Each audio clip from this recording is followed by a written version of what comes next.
What if the very foundation of your identity, the story you've been told about who you are, suddenly collapsed in a single sentence? Imagine believing your entire life that you were the son of a king, only to learn, at the very moment the monarch lay on his deathbed, that it was all a lie. That's the haunting reality Prince Harry faced when King Charles, frail and fading, whispered a final request to his sister, Princess Anne. A request that would alter not just Harry's life, but the entire destiny of the monarchy.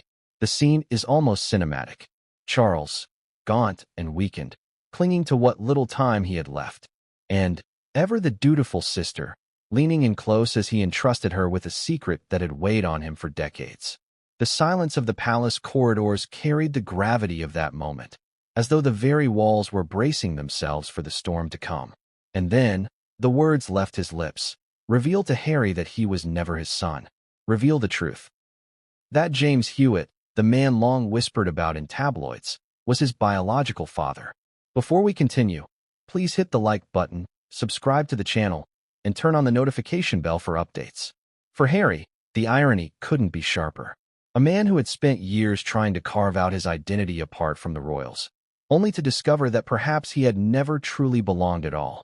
That shocking contradiction is what makes this story matter now. The monarchy stands at a crossroads, desperately clinging to tradition while secrets like these threaten to rip it apart. And for Harry, it wasn't just about lineage. It was about betrayal, trust, and the cruel reminder that sometimes the people who are supposed to protect you are the ones who wound you the deepest. But let's pause here. Ask yourself, what would you do if you discovered the man you've called father your whole life wasn't yours by blood? Would you feel liberated, or would the betrayal crush you? This isn't just Harry's story. It's a universal nightmare, the unraveling of identity in the face of undeniable truth. The whispers about James Hewitt were never new. They had trailed Harry since childhood, sometimes whispered in cruel jokes, sometimes plastered across headlines. Harry, with his ginger hair and sharp features, bore an uncanny resemblance that fueled endless speculation. Yet time and again, the palace denied it. Friends and allies swore it wasn't true. And Charles himself never once addressed the rumors head-on, instead allowing the shadow to linger, knowing that someday the truth would demand its place in the light. That someday had come, and Harry, unprepared, was blindsided. This story isn't just about a secret, it's about the ripple effects.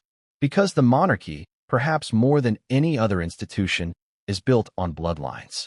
Legitimacy, a chain of succession stretching back centuries, cemented by the idea of pure lineage. Break that chain, and what happens? What becomes of the spare who was never truly royal in the first place? What becomes of the monarchy when its very foundation cracks under the weight of its own secrets? And then there's Anne.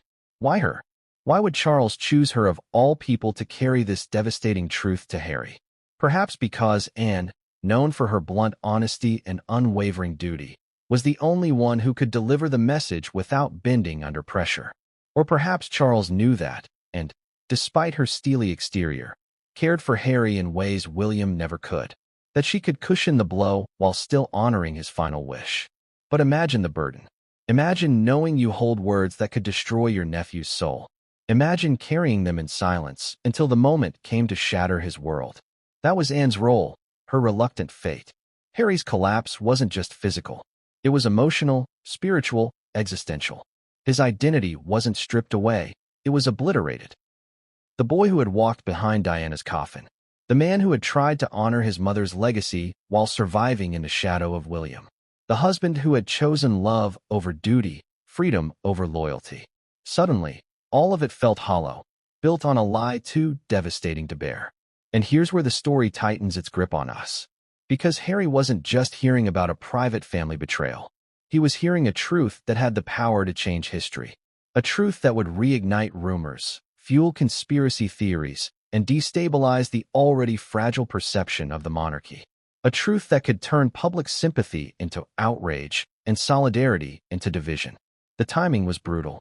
With Charles on the edge of life and death, with William preparing to assume the crown, this revelation was like tossing a lit match into a room soaked in gasoline.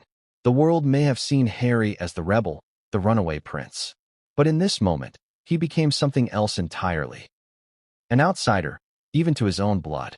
And yet, doesn't this revelation feel inevitable? Haven't the whispers been there for years, waiting to be acknowledged? We've all seen the headlines. We've all wondered. And perhaps deep down, Harry himself wondered too, though he never admitted it aloud. The devastating twist is that the truth didn't come from the tabloids, from a journalist, or even from Meghan's circle of leaks. It came from the king himself. Charles's final confession wasn't about seeking peace. It wasn't about reconciliation. It was about unburdening himself before it was too late. But in doing so, he transferred that unbearable weight directly onto Harry's shoulders. Think about the cruelty of that. To carry a secret for decades, only to dump it on a son. No, not a son. At the very moment he was most vulnerable. To leave him not with closure, but with devastation. That was Charles's legacy. That was his last request. And Harry's collapse? It wasn't weakness. It was the natural response to a truth too heavy for one man to bear. A truth that not only redefined him, but also redefined the monarchy itself.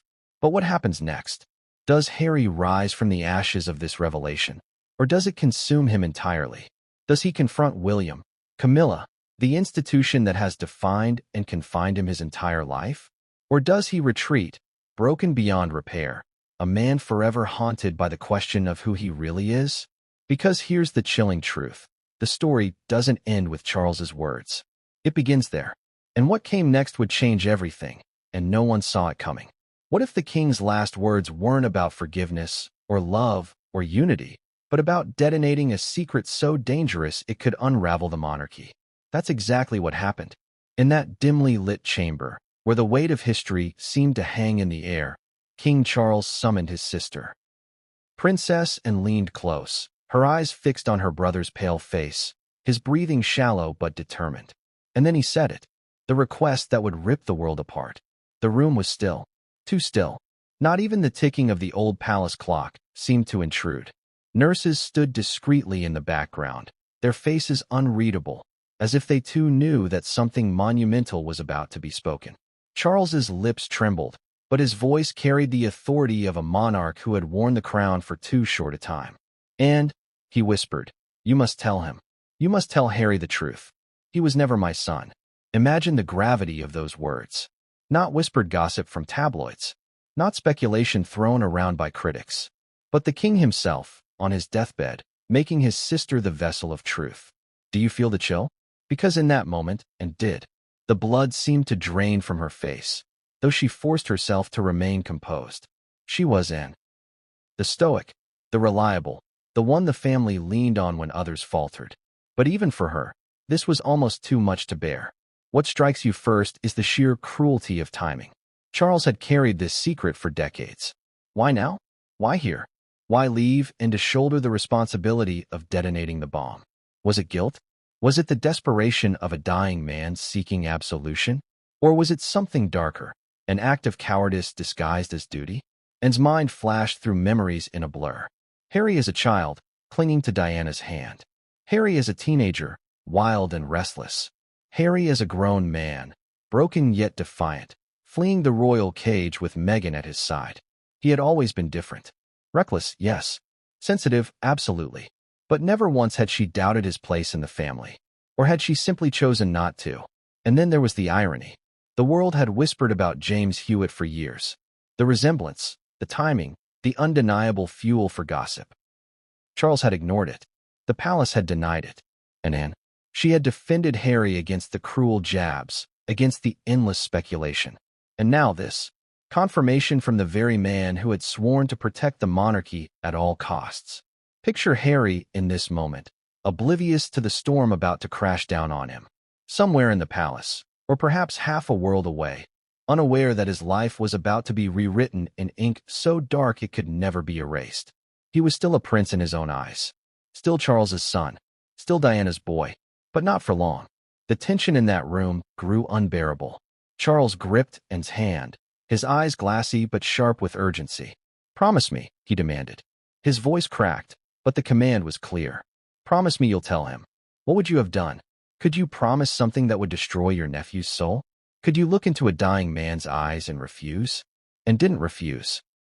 She nodded, her lips pressed tightly, her heart pounding with the weight of a truth she didn't want to carry. This was no ordinary confession. This wasn't a king apologizing for mistakes or a brother sharing regrets. This was a monarch weaponizing truth. And the target was his own flesh and blood, or perhaps not flesh and blood at all. From that moment, the air in the palace seemed different, colder, heavy with dread, and stepped out of that room knowing she held the fate of not just one man, but of the monarchy itself in her hands. Because once the words were spoken, they could never be taken back. And here's where the contradiction cuts deepest. Charles had always been seen as a man of restraint, careful with words, deliberate with action. Yet his final act was anything but restrained. It was reckless, explosive, catastrophic. Why not tell Harry himself? Why burden Anne? Was it love, sparing himself the pain of watching Harry break? Or was it cowardice, avoiding the confrontation he feared most? The truth was now alive, no longer buried in silence. It had a voice, and that voice belonged to Anne.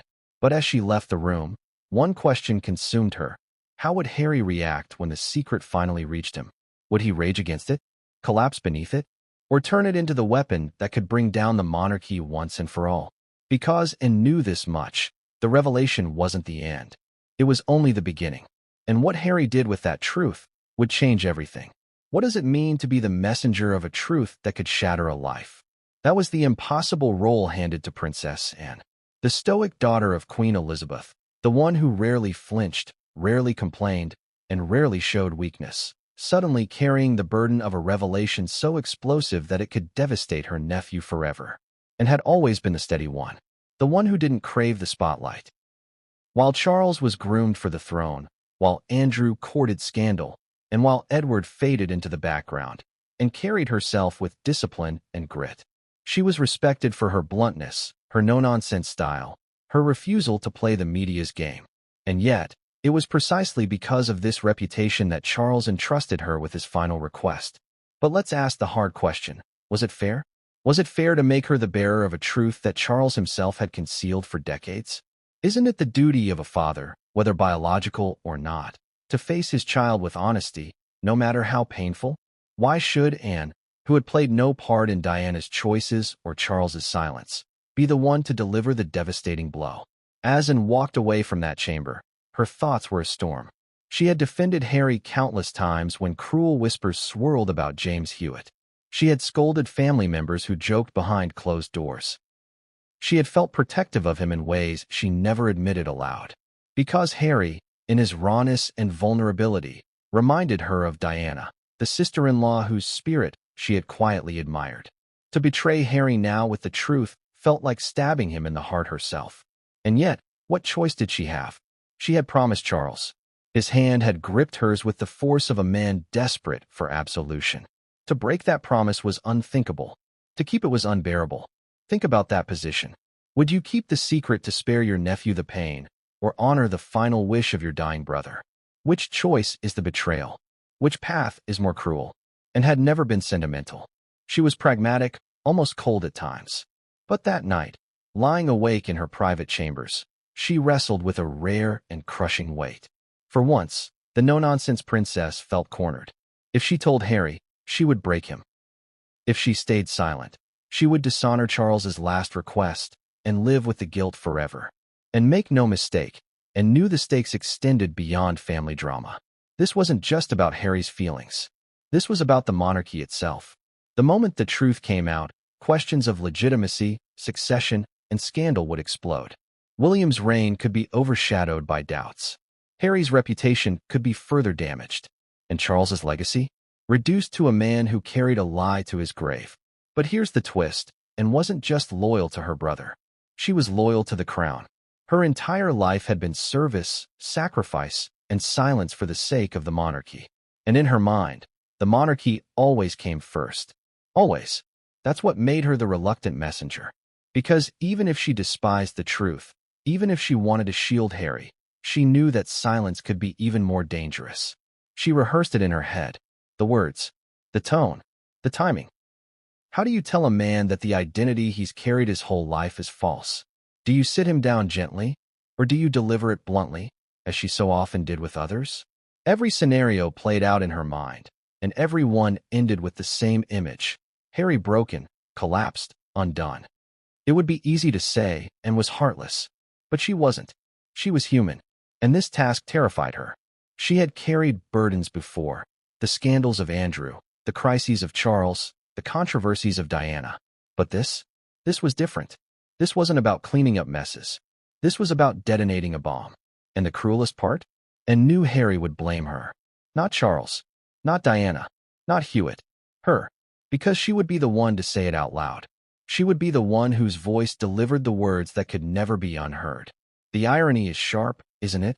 And the woman who had avoided drama, who had lived her life in the shadow of her more scandal-prone siblings, was now at the center of the greatest scandal of all.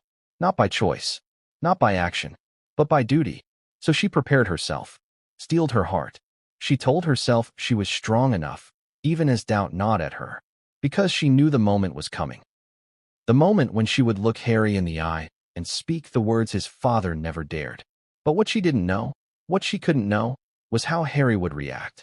Whether he would rage, collapse, or turn that truth into a weapon.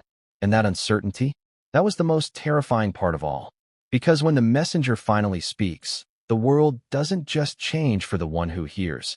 It changes for the one who delivers. And Anne's world was about to change forever. What does it feel like to stand on solid ground, only to realize it was never solid at all? That's the story of Prince Harry before the collapse. To understand the devastation of Charles's last request, we need to step into Harry's world as he believed it to be, before the truth pulled the rug from beneath his feet. For Harry, life had always been defined by contradiction. On one hand, he was the son of a king, the grandson of a queen, the spare to the heir. He was wrapped in the grandeur of palaces, titles, and traditions older than most nations. Yet on the other, he was the misfit prince, the boy who never quite fit the mold, who carried his mother's restless spirit and his father's distance like chains. From the beginning, Harry had seen himself as Charles's son, perhaps not favored like William, but still a son, still tethered to that bloodline, to that royal destiny. He grew up calling Charles Pa, watching him fuss over plants and lecture about architecture, even when Harry rolled his eyes. They had an awkward bond, but it was a bond nonetheless. And in Harry's heart, that bond mattered, because it tied him not just to Charles, but to the monarchy itself. But think about this. What happens to a man when that bond is revealed as false? When all the moments he thought were proof of a father's love are suddenly recast as acts of duty, obligation, or even deceit. That's the tragedy looming over Harry's world before the fall. In those years leading up to the revelation, Harry was already fractured. He had broken with the institution, fled to America, declared his independence alongside Meghan. Yet, even in his rebellion, he carried the unspoken comfort of identity. He was still Charles's son, still Diana's boy, still William's brother, however strained their relationship had become. That thread, thin though it was, kept him tethered to the monarchy. Harry saw himself as Diana's protector, her legacy bearer. He told himself that even if William carried the crown, he carried her spirit. And that spirit, he believed, was half his father's too. Half Charles's blood, half Diana's heart. That was his story, his grounding, his excuse for belonging, even when he said he wanted out. And yet, there were cracks. Weren't there always? Remember the cruel jokes? The headlines? The whispers that never fully went away? The comparisons between Harry's fiery hair and James Hewitt's? Harry laughed them off in public, but inside, they stung. He had asked his mother once, as a boy, and Diana had reassured him. She told him Charles was his father, full stop. That was the end of it. Or so he thought. But deep down, didn't he sometimes wonder? Didn't he feel the sting when strangers asked the question he dared not voice aloud? Imagine living in that world, always defending yourself against a rumor you didn't create, always carrying the insecurity that maybe, just maybe, the world saw something you didn't. And here's where the contradiction deepens.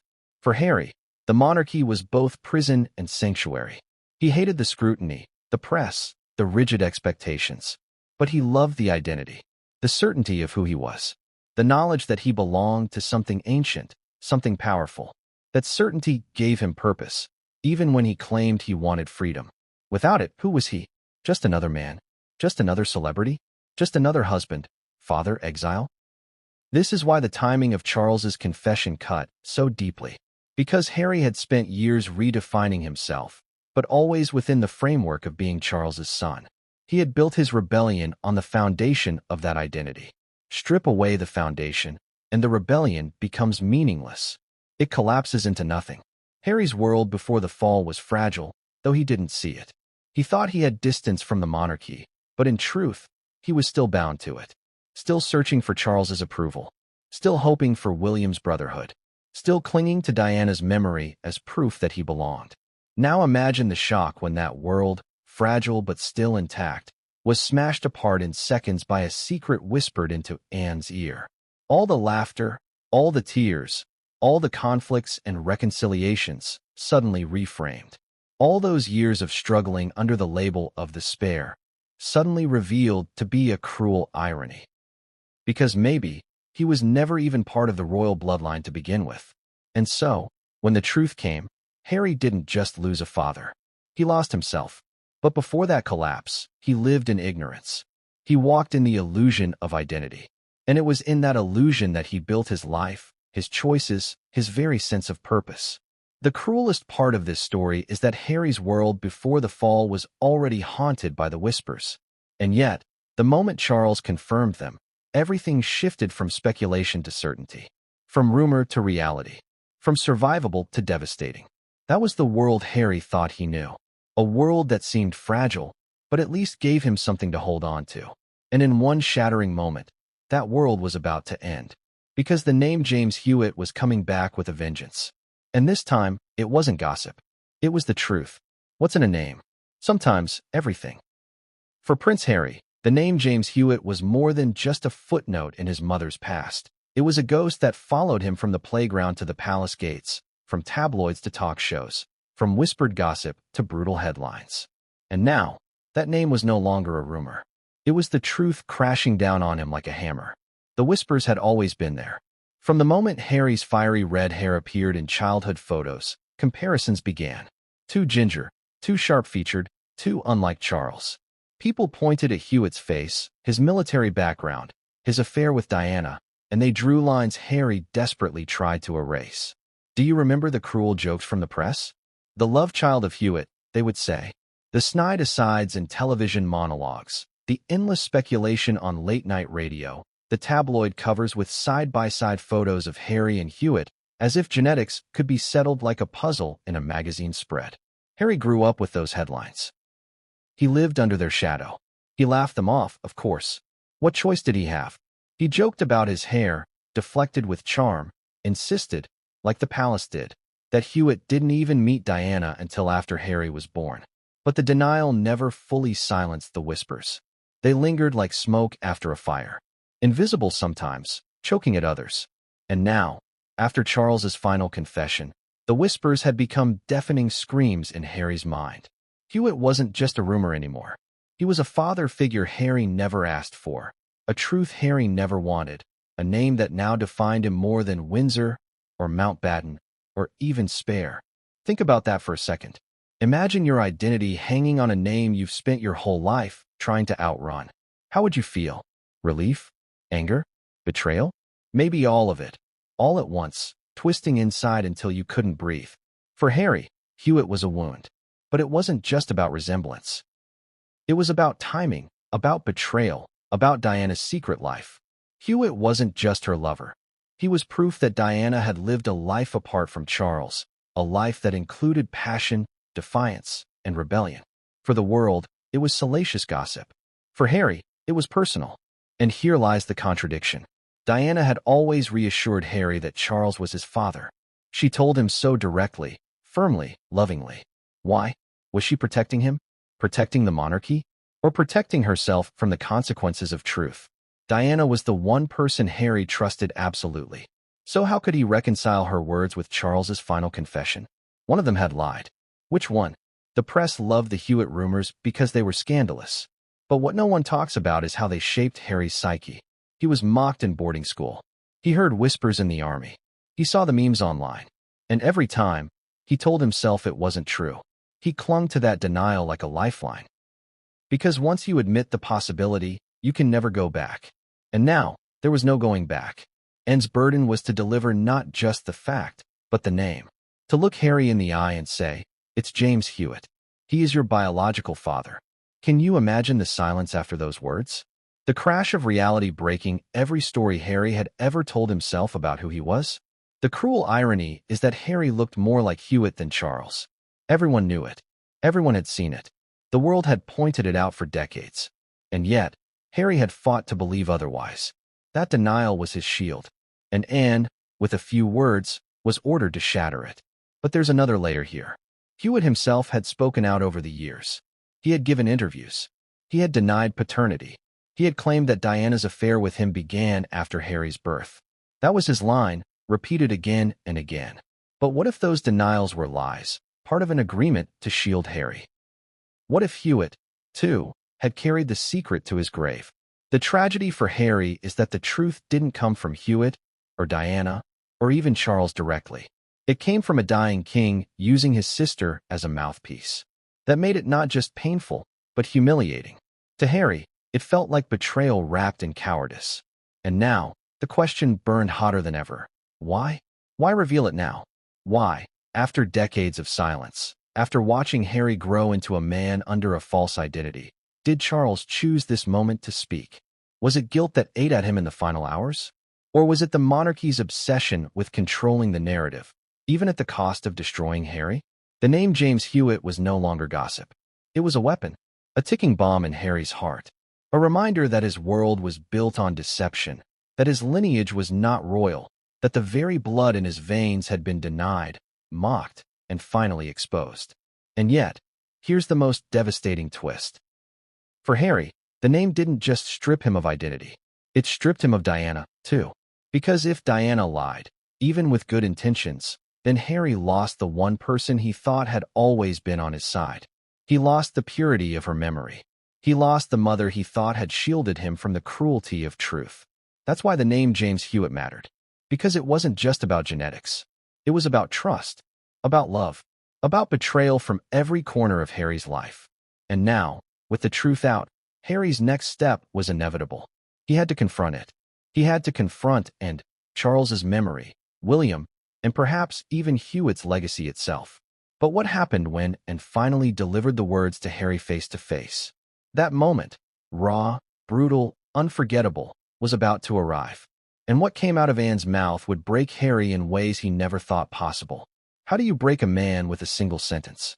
That was the unthinkable duty that now fell on Princess Anne. She had carried the secret from Charles's bedside like a stone in her chest, and now she stood before Harry, knowing her words would crush him.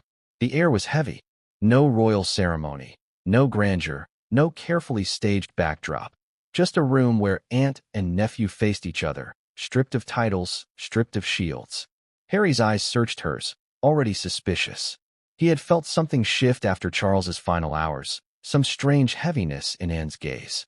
He wanted answers, but he wasn't ready for the one she carried, and hesitated. And that hesitation was rare. She was not a woman who faltered. She was the one who prided herself on blunt honesty, on cutting through drama with sharp truth. But this truth was different. This wasn't a correction or a scolding. This was a revelation that would annihilate the ground Harry stood on. She opened with his name. Just that. Harry. Her voice cracked in a way he had never heard before. And instantly, his defenses rose. He braced for bad news. But not this. Never this. Your father, she began. And then she stopped. Because to finish that sentence was to destroy him. But promises bound her. Charles's dying wish echoed in her ears. Tell him. He was never my son. So she did. Her words were simple, almost clinical. Harry, Charles wanted you to know. He wasn't your biological father. Silence. A silence so thick it seemed to swallow the room. Harry blinked, shook his head, laughed bitterly as if she had told him a cruel joke. What? What are you talking about? Anne's eyes held his. She didn't flinch. It's James Hewitt. He told me to tell you. It's the truth. That was the moment.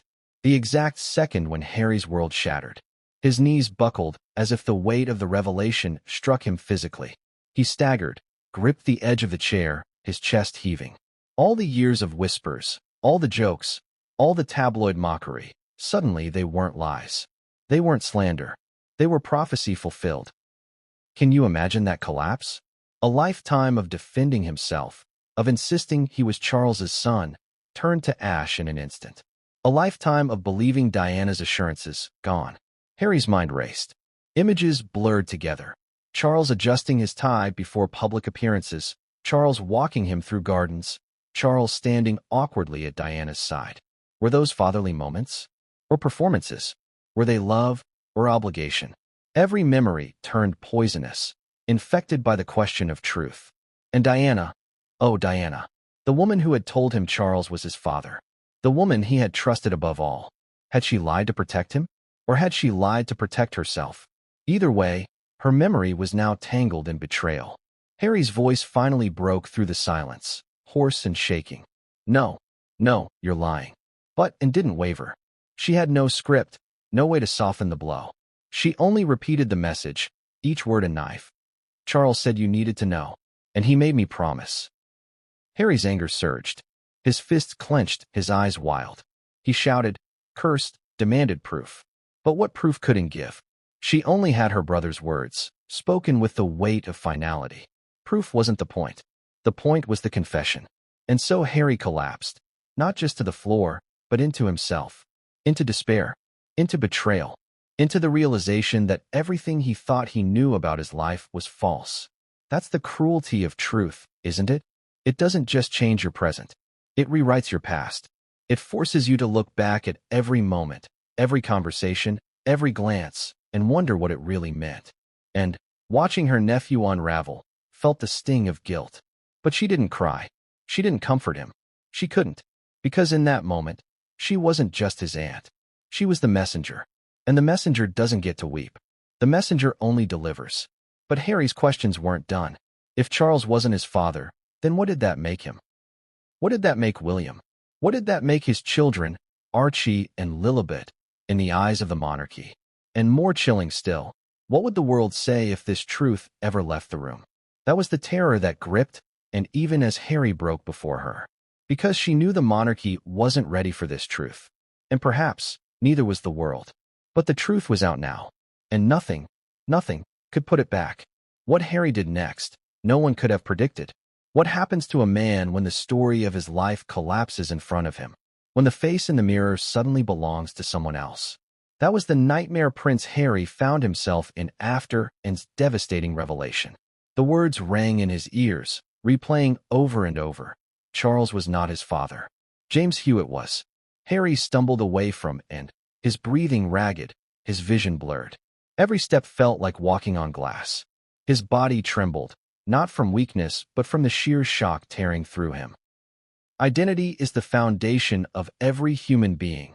Who you are, where you come from, what you belong to. Strip that away, and you strip away everything. He thought of his childhood. The castles, the traditions, the ceremonies. The endless comparisons to William. He had been raised as the spare, the backup prince. But now that title mocked him. How could you be the spare to a throne you never truly belonged to? How could you be a prince at all if the blood in your veins wasn't royal? This realization didn't just break him, it humiliated him. The cruel irony of a life spent under suspicion, mocked for his red hair, laughed at by strangers who guessed what he never dared to admit. He had defended himself against the world, only to discover the world had been right all along. His mind turned to Diana, the woman he adored, the mother he lost too soon. Could she really have lied? Could she really have let him grow up believing a falsehood? He remembered her hugs, her reassurances, her fierce protection. She had sworn Charles was his father. So why did she let him fight off those rumors year after year? Was she shielding him from truth, or shielding herself from shame? The betrayal burned from every angle. Charles had lied by silence. Diana had lied by denial, and had been forced into cruelty. And William? William had always known Harry as his brother. Would he now see him as an intruder? An imposter in the House of Windsor? Harry's world was unraveling, and with every thought, the walls closed in tighter. Who was he if not a prince? Who was he if not Charles's son? Was he just James Hewitt's child, dragged into a palace where he never belonged? The collapse wasn't just emotional. It was existential. Harry questioned his name, his titles, even his children. Would Archie and Lilibet still be considered royal if their father wasn't truly one of them? Or would history erase them too, like pawns swept off a board? For Harry, anger surged next. Rage so powerful it shook him. He wanted to scream, to break, to confront the ghosts of those who had betrayed him. How dare Charles wait until his deathbed? But rage has no target when the culprits are dead or when they've hidden behind duty. Rage only eats the one who carries it. And that's what began happening to Harry. The fire burned inward, charring his sense of self. He stared at the mirror later that night. His reflection seemed foreign. Every feature he once saw as uniquely as now mocked him. The ginger hair, the sharp jaw, the resemblance to Hewitt that strangers had mocked since he was a boy. Suddenly, the resemblance wasn't insult, it was truth. The mirror became his enemy. And yet, deep down, Harry asked the question no one could answer. Did Charles ever truly see him as a son? Did Charles love him in spite of the truth? Or was Harry nothing more than a burden, a reminder of Diana's betrayal? These questions would eat at him. They would chase him into sleep, into waking, into every public appearance. Because Harry wasn't just confronting identity. He was confronting love. Was any of it real? But identity crises don't stay private. They spread.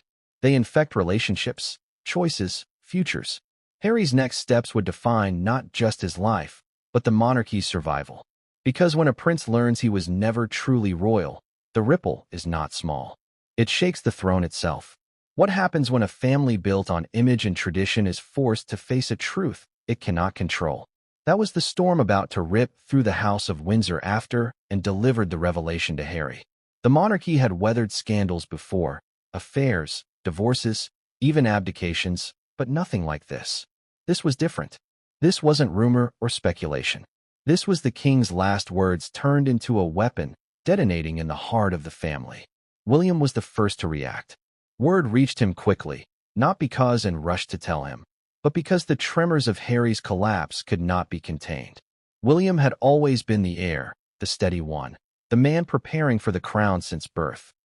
But the crown is only as strong as the bloodline behind it. And now, his brother's very legitimacy was in question. Imagine the fury boiling inside him. William's anger wasn't just at Harry, it was at Charles, at Anne, at Diana's ghost. How could his father unleash such chaos on his deathbed? How could and honor such a request, knowing it would split the family? William saw it not just as betrayal, but as sabotage. At the very moment he was preparing to lead, the monarchy was being dragged back into scandal. His fury was cold, calculated. This cannot leave the room, he demanded during a tense private meeting. His voice was sharp, his jaw tight. He wasn't grieving a brother's pain. He was protecting the institution. For William, the monarchy came before everything, even Harry. Especially Harry. Camilla's reaction was different. She had been at Charles's side during his decline, and though she claimed ignorance of his final words, her silence said otherwise. She avoided Harry, avoided questions. But behind closed doors, she muttered to confidants about the danger of digging up the past. Camilla understood scandal better than anyone. After all, she had been one for decades. And in her mind, truth wasn't sacred. Survival was. The palace staff were shaken. Whispers traveled faster than official statements. Advisors debated in hushed voices what this meant for the crown. Could they suppress it? Could they bury it, like so many secrets before? Or had the truth spread too far already? The monarchy's survival depended on control, and right now, control was slipping, and bore the brunt of the family's frustration. Some called her reckless for honoring Charles's wish. Others called her cold for how she delivered it. Yet no one dared say it to her face. And, even in the eye of the storm, remained unflinching. She reminded them all. This was his command. Blame him, not me. But the real fracture was with Harry. His anger turned outward. He accused William of knowing all along. He accused Camilla of manipulation. He accused the entire family of conspiring against him. His words were sharp, his grief raw. For the first time, the divide between Harry and the monarchy wasn't about Meghan, or the press, or exile. It was about blood, or the lack of it. And here's the irony. The monarchy was built on bloodlines. It survived wars, revolutions, and betrayals because of the myth of continuity, the idea that royal blood never breaks. But now, in one revelation, that myth had crumbled. The family fallout wasn't just emotional, it was existential. Behind palace walls, Arguments raged. Should they deny it? Should they spin it? Should they ignore it? William pressed for silence. Camilla urged caution and insisted the truth had already taken root. But Harry threatened to make it public. That was the family's nightmare. A public confession. A media storm. The monarchy on trial in the court of public opinion. The crown itself hanging by a thread. The fallout was only beginning. Because once a truth like this escapes the confines of palace walls, it cannot be stopped. It spreads. It mutates. It consumes. And as the royal family scrambled to contain the fire, Harry was about to ignite it further, with a decision that would stun them all. What ghost haunts a man more deeply than the memory of his mother? For Harry, after Anne's revelation, the shadow of Diana loomed larger than ever. Because in his mind, only she could have answered the question that now consumed him. Who was he really? Diana had always been his anchor, the one who understood him, the one who fought for him when others dismissed him as the reckless spare. She was warmth in a palace of cold formality, light in corridors lined with shadows. And yet, with Anne's words still burning in his ears, Harry felt even his mother's memory slipping through his fingers. He replayed her reassurances in his mind. As a boy, he had asked her outright when the cruel whispers reached him. "Pa is your father," she had said, smiling with a tenderness that soothed him at the time. But now, was that smile a mask? Was that reassurance a lie told out of love? The ghost of Diana seemed to speak and yet remained silent, offering comfort and betrayal all at once. The irony cut him. Diana had fought so hard against deception, against the lies of the institution.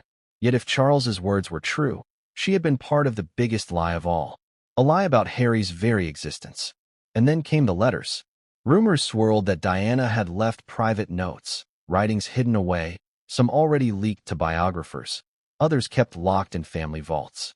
Harry, desperate, clung to the hope that in her own words, his mother might confirm or deny the truth. But when fragments resurfaced, the ambiguity only deepened the wound. One letter spoke of a love that gave me strength during lonely years. Another hinted at betrayal within the marriage long before the world knew. Was she speaking of Hewitt? Was she confessing without confessing? Harry's dreams turned restless. At night, he saw her face, smiling as she once did, but her eyes filled with secrets she couldn't tell. In those dreams, she turned away from him, leaving him calling after her like the boy who once followed her coffin through the streets of London. The ghost of Diana was not comfort, it was torment. And still, the comparisons wouldn't leave him. The world had said for years that Harry inherited Diana's spirit, her rebellion, her compassion. But now, he wondered, what if he had inherited more than that? What if Hewitt's features, Hewitt's blood, flowed through him instead of Charles's? Was Diana's legacy a gift or a curse tangled in lies? The tragedy of it all is that Harry's pain wasn't just about bloodlines. It was about betrayal of trust. Diana had been his truth. Now, even she was pulled into the circle of doubt. He didn't just lose Charles. He lost her too. And here's the chilling part. The ghost of Diana didn't just haunt Harry. It haunted the monarchy. Because her memory was adored by the public, protected like a saint. If her secret love affair had produced a son who was raised as a prince, what did that say about the monarchy's foundations? What did it say about the crown William was preparing to wear? The ghost of Diana wasn't resting peacefully. She was back, reignited in the public imagination, pulling at the threads of truth and scandal all over again. But the most shocking blow was still to come. Because as Harry searched for his mother's voice in letters, recordings, and memories, one piece of writing emerged. A letter so startling, so direct, that it threatened to confirm everything Charles had confessed. And when Harry read the words Diana had left behind, his world didn't just crumble. It disintegrated. What happens when a secret whispered in palace walls begins to seep into the public? It grows teeth. It grows wings. It becomes uncontrollable. That's exactly what happened once Charles's deathbed confession rippled outward, carried in fragments of rumor, whispers from staff, and subtle shifts in royal behavior. The story that Harry was not Charles's son, and that James Hewitt's name was written into his blood, was about to ignite the public imagination like wildfire. The press had circled this rumor for decades. They were vultures circling the scent of scandal. But now, something had changed. Reporters noticed and sudden withdrawal from public events, Harry's uncharacteristic silence, William's stiff unease in appearances. Something was off, something big, and journalists knew it. It started with a column. A respected royal commentator penned a vague but pointed article about the burden of family secrets weighing heavily on the monarchy. Within hours, tabloids latched on, sharpening the speculation into one word: Hewitt. Side-by-side photos reappeared. Harry and Hewitt's similarities plastered across front pages. The whispers were no longer whispers, they were headlines. And here's the irony. The palace had denied the rumors so many times before, yet their silence now only fed the flames. Every refusal to comment looked like confirmation. Every closed door looked like proof. Public reaction was explosive. Social media lit up with hashtags. Hashtag not Charles' son. Hashtag Harry the truth. Hashtag Hewitt bloodline. People dissected photos, timelines, even old interviews Diana had given. Armchair genealogists filled forums with arguments about jawlines and hair color. The debate wasn't quiet, it was global. But the speculation didn't stop with Harry. It leapt to his children. If Harry wasn't Charles's son, then what of Archie and Lilibet? Were they royal at all? Did they have a place in the line of succession? Or had history been rewritten with one revelation? The monarchy's credibility, already fragile in a modern world, began to wobble. Polls showed declining trust. Commentators questioned whether bloodlines still mattered in a constitutional monarchy, or whether this revelation exposed just how outdated the institution had become. And Harry? He watched from the sidelines, shattered. He saw strangers debating his very existence as though it were a game. He read mocking comments, cruel jokes, relentless memes. His identity wasn't just stolen privately, it was dissected publicly. But here's the twist. Amid the noise, one journalist claimed to have more than speculation. This wasn't just about photos and gossip. They hinted at documents, letters, private notes, even testimony that could prove the truth once and for all. Harry panicked. The monarchy panicked. Because if the journalist's claim was true, then Charles's final confession wasn't just a private family tragedy. It was a public reckoning. And when that journalist's article dropped, the world gasped. Because what they uncovered didn't just fan the flames, it poured gasoline on the fire. What happens when a rumor becomes a revelation, and a revelation becomes a case study in history? That's where the James Hewitt connection came crashing back into the spotlight. The whispers that had once been laughed off as tabloid fodder were now being revisited with fresh urgency, this time with evidence, context, and a chilling clarity that left little room for denial. The journalist's article hit like a thunderclap. It wasn't speculation, it was investigation. Dates, timelines, interviews, all stitched together into a narrative that made the Hewitt theory impossible to dismiss. According to the piece, Diana's affair with James Hewitt didn't begin after Harry's birth, as Hewitt himself had always claimed. Documents suggested otherwise. Letters exchanged between Diana and friends hinted that the relationship started earlier, in moments when her marriage to Charles was already crumbling. And then came the photographs. Old, grainy, tucked away in archives until now.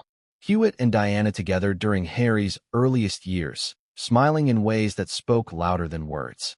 Suddenly, the argument that their affair began too late collapsed. The timeline was no longer a defense. It was evidence. For years, Hewitt had gone on record denying paternity. He had said the rumors were hurtful, destructive. And maybe they were. But the journalist unearthed something else. Private testimony from people close to Hewitt who admitted he had been approached, quietly, discreetly, by palace insiders. Not once, but multiple times. The suggestion was clear. There had been conversations behind the scenes, not about gossip, but about silence. About keeping the truth buried. And if that's true, then the palace had always known. Imagine the weight of that. For decades, while Harry defended himself against jokes and headlines, the institution he served may have known the truth all along. The betrayal wasn't just from Charles or Diana. It was from the very system meant to protect him. The comparisons resurfaced with a vengeance. Side-by-side images of Harry and Hewitt flooded the internet. The resemblance wasn't just casual, it was uncanny. The jawline, the eyes, the hair. Strangers on the street said what Harry had fought his whole life to deny. He looked more like Hewitt than Charles. For Harry, this wasn't just humiliation, it was annihilation. Every mocking comment he had brushed off was now validated. Every cruel headline turned prophetic. And worse still, his children were dragged into it. Commentators questioned whether Archie and Lilibet should even be called royal if their father's bloodline wasn't Windsor. The monarchy's obsession with purity had backfired, and Harry's family was caught in the crossfire. But here's the contradiction that burned deepest. Hewitt himself had never publicly claimed Harry. Not once.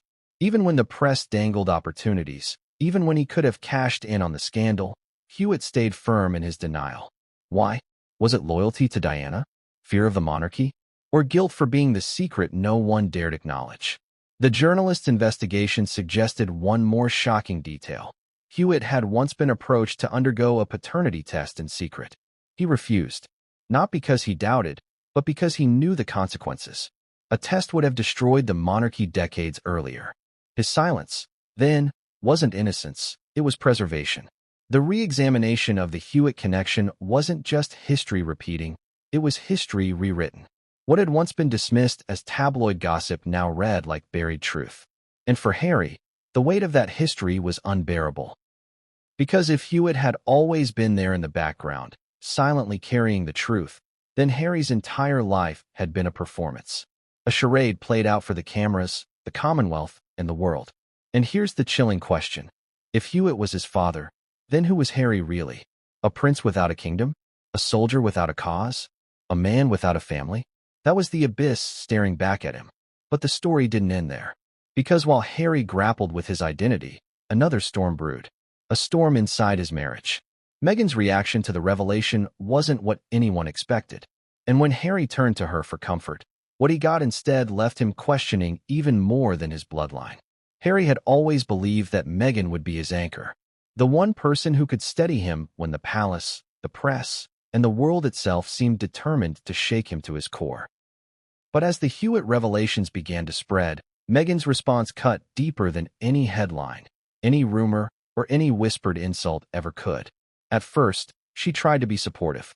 Calls, texts, private meetings, they all felt rehearsed, like the careful choreography of someone trying to balance empathy with their own shock.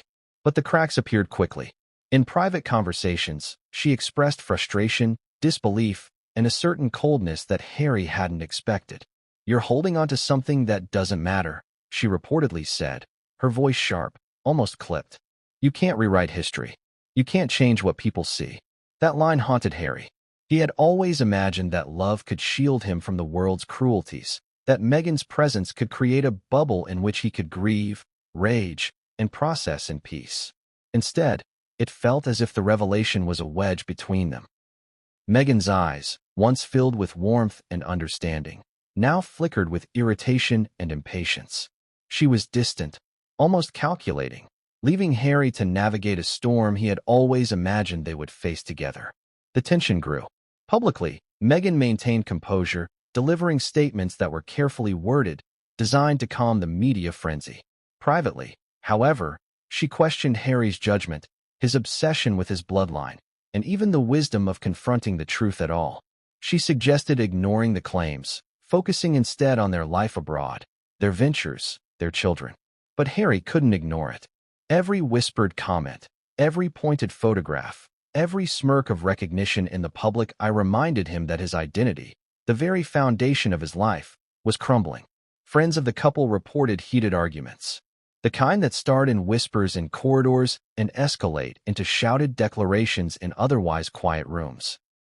Meghan, they said, would often remind him of the stakes. "We have a family. Don't let this destroy what we've built," she would insist. Harry, meanwhile, was consumed by questions about his past, about Diana, about Charles, about James Hewitt. It wasn't just personal, it was existential. He felt unmoored, untethered, a prince without a country, a son without a father, and now a husband without a partner fully in his corner. The public sensed it too. Social media began to buzz not just with speculation about Harry's parentage, but also about the apparent cracks in his marriage. Analysts dissected every interaction between him and Meghan. Every photo of them together at public events was scrutinized. Were they smiling out of habit? Was there a flicker of tension in her eyes? A hesitation in his posture? And then came the unthinkable, a private recording leaked to a sympathetic journalist in which Meghan allegedly discussed Harry's obsession with the Hewitt revelation. The recording suggested that she viewed his fixation as destructive and unnecessary, implying that he was letting the past dictate their present. The leak sent shockwaves through royal commentators and social media alike. Suddenly, the narrative wasn't just about Harry's identity. It was about his marriage, about their partnership, and about the emotional toll of secrets revealed. Harry felt cornered. Here he was, grappling with truths that challenged everything he had ever known. And the one person he had relied on for strength was holding up a mirror that reflected his obsession, his pain, and his vulnerability. He tried to reach her, to explain, to plead for understanding. "This isn't just about me," he reportedly said in private. "It's about our family, our history, the truth." But Meghan's answer was calm, almost icy. "The truth doesn't matter if it destroys everything else," she said. And in that moment, Harry realized that the revelation had consequences he hadn't anticipated, not just for him, but for the bond he had believed unbreakable. As the tension escalated, Harry began to withdraw. Friends noticed him pacing, sleepless, haunted by the past, and uncertain of the future. Letters from Diana resurfaced, and he clung to them as one clings to drifting debris in a stormy sea, trying to find meaning, trying to find reassurance. Yet even in those letters, ambiguity lurked, leaving him with more questions than answers. The public watched, fascinated and horrified. Every appearance, every statement, every social media post became fodder for speculation.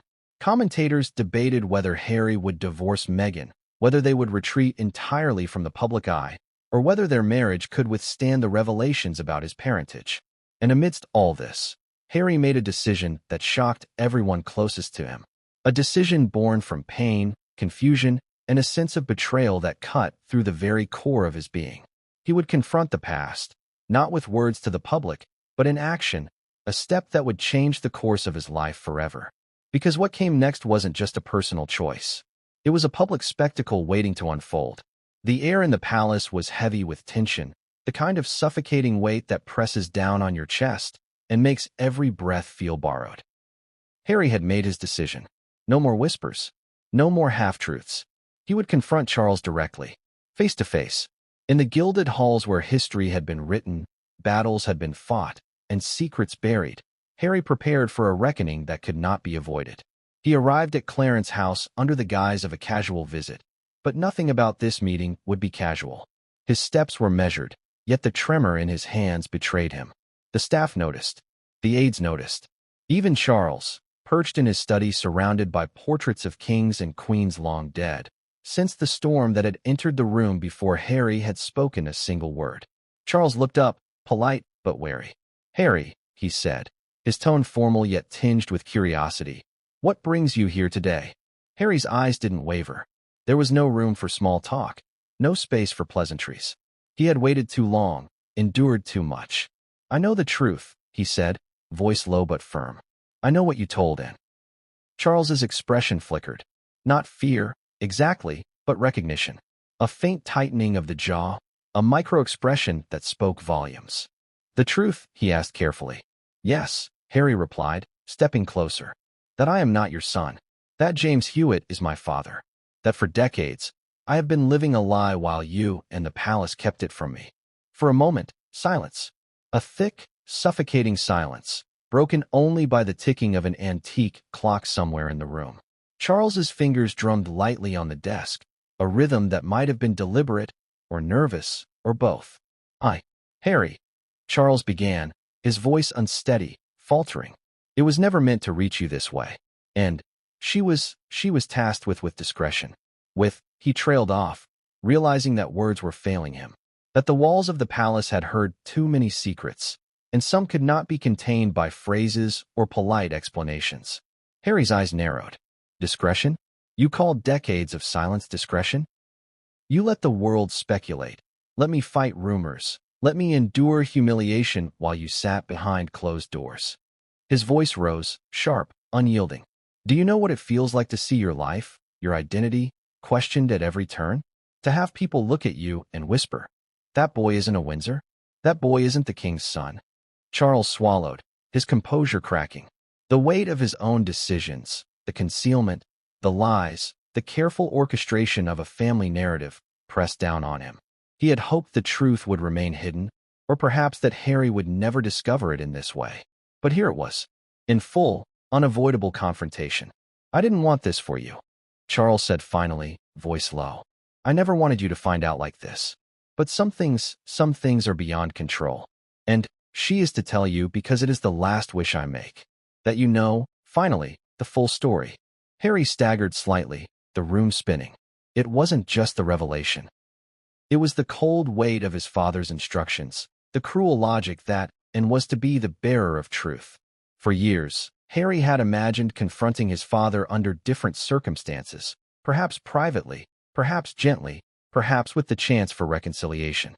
But this was a confession wrapped in the authority of command, a forced unveiling that shattered everything he had known.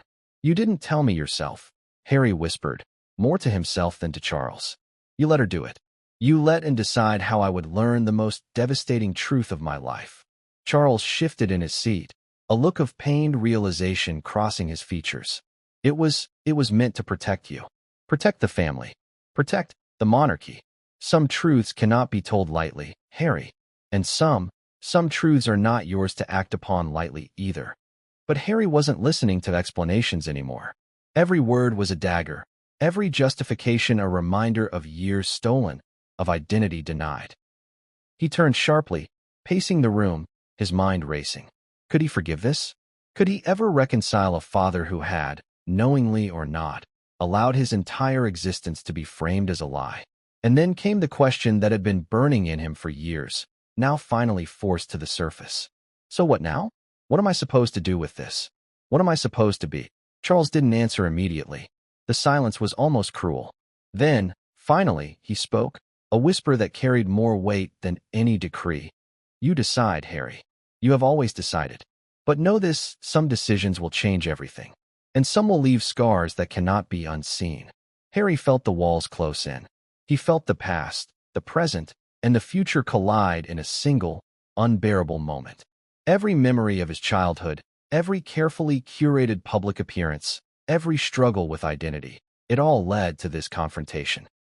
And then, in a moment that would haunt him forever, he realized that this was not just a private reckoning. The world was already watching. Leaks, cameras, whispered notes to journalists, they were all inevitable. The confrontation was private in form, but public in consequence. The truth about his parentage, about Hewitt, about the deception, would explode across headlines, social media, and history books alike. Harry's hands trembled. His breath came in short, shallow gasps. The palace, the monarchy, his family, everything he had known, was in pieces. And yet, a flicker of clarity emerged. He could not unhear, could not unknow, could not undo. But he could act, because what came next would not just define him as a prince or a son. It would.